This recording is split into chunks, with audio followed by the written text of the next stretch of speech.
Sénégal, bonjour. Oh oh, Noaï. Oh. Voilà ce qu'il allait de dire en lisant Tribune Quotidien ce matin. À la une du journal du groupe des médias, il est écrit sa période de souscription étendue de 4 jours. Le Sénégal peine à boucler l'empreinte de 400 milliards de francs CFA. Nettoie. Waouh, waouh. Oh, cher Diba, waouh. Oh, cher Diba. Bon, initialement prévu pour clore l'année financière, la souscription est désormais étendue jusqu'au 26 décembre. Bon, Tribune continue toujours à ce sujet d'indiquer cette levée de fonds. La dernière offre publique de l'État pour 2025 est stratégique pour le gouvernement du président Diomaye, confronté à des défis financiers croissants. Renseigne bien entendu Tribune, le quotidien. À ce sujet d'indiquer à sa une, emprunt obligataire de 400 milliards de francs CFA. Les partenaires rechignent à mettre la main à la poche. Ndeysat, Massa, ouais, Massa. Voilà ce qu'il a lieu de dire à Cheikh Diba, ministre des Finances et du Budget. En tout cas, la date de clôture du 20 est repoussée au 26 décembre, indique toujours le quotidien. Restons avec le journal du groupe Avenir Communication qui révèle ITIE, exploitation des hydrocarbures, le contenu local, le local contain, flambe les recettes. En attendant de savoir, mais Anne Khalisbi, ouais, tout compte fait. Le Témoin continue à ce sujet de renseigner rapport ITIE sur des recettes de 455,99 milliards en 2024. Le secteur extractif génère 435,82 milliards. Y a-t-il lieu là de dire Euskei ou Tchei, tout compte fait. Retenons d'après le Témoin quotidien qu'il est question d'une hausse de 84,30 milliards de francs CFA en 2024. En tout cas, Anne Khalisbi, ouais, c'est l'interrogation qui s'imposerait, tout compte fait. La contribution des hydrocarbures double, c'est-à-dire 77,7 milliards en 2024 contre 30,65 milliards en 2023 aussi. Les fournisseurs locaux, 1,110 milliards, dame le pion aux étrangers, c'est-à-dire 1,025 milliards. Ainsi, retenons dans cette histoire que le contenu local ou local contain, qui a été l'œuvre de Maktar Sissé, le baraque du Wallo, alias Marou la science, fait ce qu'on peut qualifier de résultats probants au regard de ce que nous livre, bien entendu, le Témoin quotidien ce matin.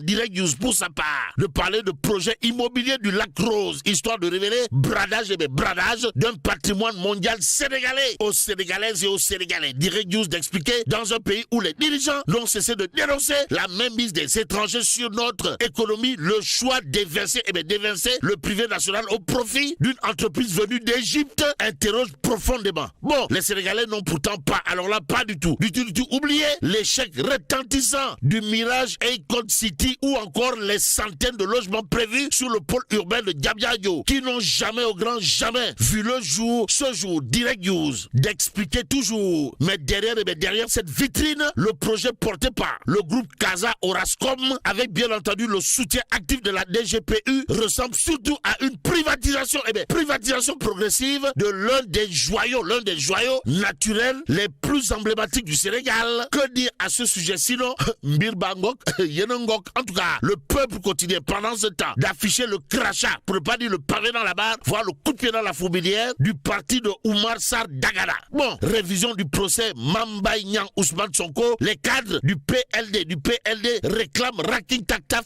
et Johnny la démission du premier ministre Ousmane Sonko. Et sur ce point, Tribune continue de nous livrer la réaction de la coalition John, dirigée de main de maître par l'imam Ratib Mohamed Moustapha Diagne. En tout cas, affaire Mame Mbaye Niang Ousmane Sonko, la coalition John, d'après bien entendu Tribune quotidien, demande à la Cour suprême de classer toute tentative de remise en cause d'un jugement devenu définitif. En définitif, la réouverture du procès Ousmane Sonko Mame Mbaye Niang relèverait d'après la coalition John de l'imam Ratib Mohamed Moustapha Diagne d'une histoire de Goloboui Bodomamfi, de Djinarboui Satchederin et de Kanyabouy Lek Mafé, pour ne pas dire de Mousboui Nanière. La preuve avec l'actualité de En Relief quotidien, le journal en tout cas, d'indiquer agitation politico-judiciaire, alerte sur des risques majeurs. La coalition John accuse les avocats de Ousmane Sonko de vouloir imposer un débat clos, mais clore le débat autour d'un éventuel froid entre monsieur le président, son excellence Bassirou Djaher Diomaye Faye et son premier ministre, comprenez Pros, la porte du bloc Ousmane Sonko. Voilà ce que n'entend pas faire la rédaction du Point Actu ce matin. Le journal en tout cas de révéler Diomaye Faye, Ousmane Sonko, la sourde bataille des agendas. En tout cas, retenons dans cette histoire que le chef de l'État engage en Casamance la deuxième de sa tournée économique, tandis que les avocats de Pros, la porte du bloc Ousmane Sonko, s'expliquent devant la presse sur la révision de son procès contre Mambay Nyang. Ou le box, semble tout à dire,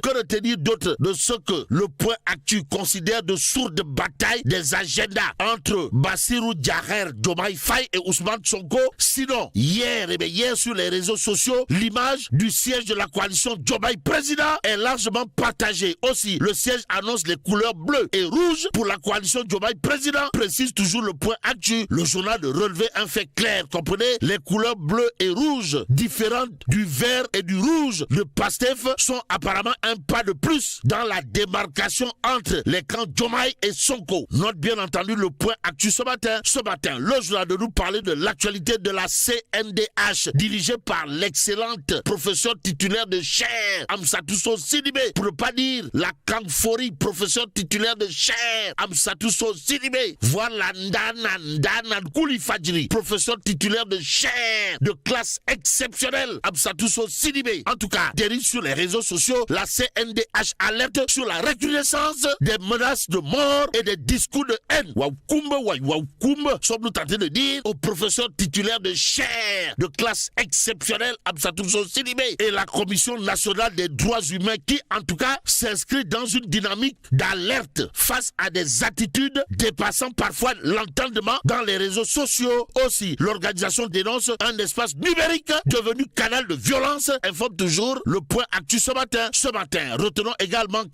la Commission met en garde contre un danger pour la stabilité nationale. Actualité nationale avec la Commission nationale des droits humains, dirigée par une punkle.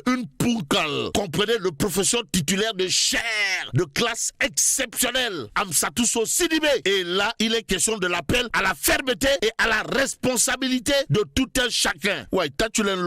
Bon, restons avec le point actu qui parle de CAN 2025 avec le match Sénégal contre Botswana remporté par 3-0. Et là, les lions du pays de la Teranga font parler leur standing. D'où notre intérêt de prendre l'As quotidien ce matin. Le journal, en tout cas, de révéler CAN 2025 Sénégal Botswana 3-0. Les lions dévorent totalement, pour ne pas dire complètement, et voir carrément les zèbres. Ainsi, en relief quotidien, de révéler pour sa part 35e CAN Maroc 2025. Les lions démarrent en trombe face au Botswana, score final 3-0. Suffisant pour Tribune Sport d'afficher à sa une départ guidé. Bon, restons avec Tribune Sport pour terminer. Le journal, en tout cas, d'évoquer un premier fait insolite de la Coupe d'Afrique des Nations, histoire de nous apprendre une panne de la VAR. Une panne de la VAR prive le Bénin d'un penalty flagrant.